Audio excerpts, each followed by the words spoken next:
Барыңарга салам.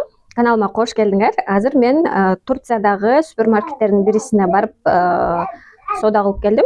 Карпа деген супермаркетте ушундай овощилерди карпадан алам. Анткени карпаныкы эмнегедир дамдуу болот, и ценасы жактан дагы выгодный болот да. Лимон, кызылча, бадыраң, помидор, мисалы помидорду 1000 менен 101де мындай помидорлорду кышында вряд ли да таба албайсың. Азыр биз ачып дагы ооздеп көрдүк, аябай даамдуу, айылдан келгендей да. Ошо аябай даамдуу, билбейм. Ошол жака барып алып келем. Азыр дагы кененирээк обзор кылып берем сиздерге. Мынакей бул жакта лимон алдым. Азыр баалардын баарын заодно киргизип коем. Сабиз, бул дагы мындан да 2 штука алдым. Огурцы, бадыраң, помидор прям эмеден келгендей. Негизи эле карпа деген супермаркеттин продуктулары, мындайча айтканда фрукт овощилери аябай даамдуу болот. И башка супермаркеттерге караганда арзан болот. И мындай баасы дагы арзан, и даамы дагы сонун да. Мисалы мондай помидорлорду башка супермаркеттерде таппайсың да, андай. Билбейм. Так, детский салфеткалар тоже карпада эң выгодный влажный салфеткалардын баары карпа магазинде. Мен бүгүн жалаң макаронго үйдү толтуруп койдум. Кичинекей балдар жакшы көрөт. Макарон түрлөрүнөн алдым. Булар деле 16 лира, 21 лира.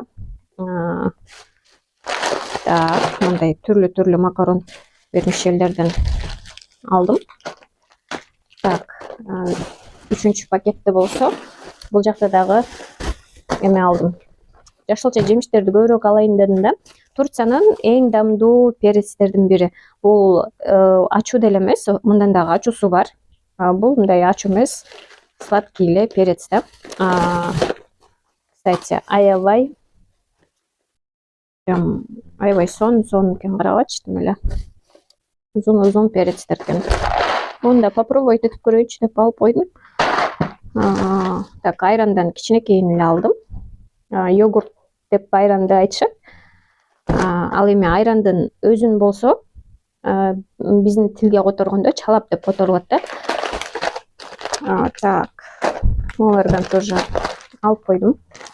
Эртең менен завтрак кылып ичкенге.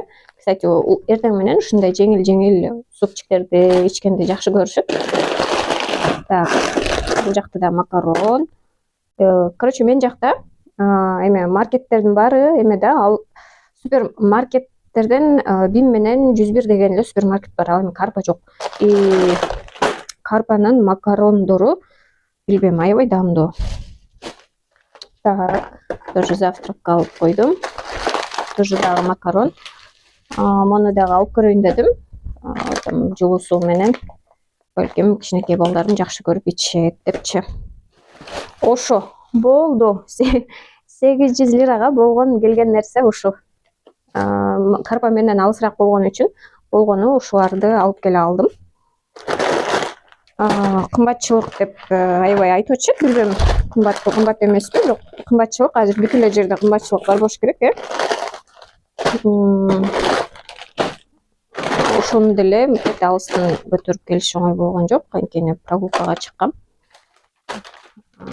Ошо. Лимондон болсо бүгүн эме жасайын деп атам. Турап туруп тайжемден үйрөнгөн болчумун.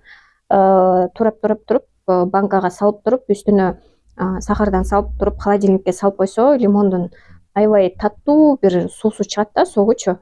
Анан чайга кошуп ичкен аябай жагат. Мен муну бир 10-15 жыл мурун тайжемден үйрөнгөм. И до сих пор ошентип колдоном. Түрк туугандарыма дагы бул жактан үйрөтүп койгом. И алар дагы аябай жакшы көрүп ушундай жасап ичишет.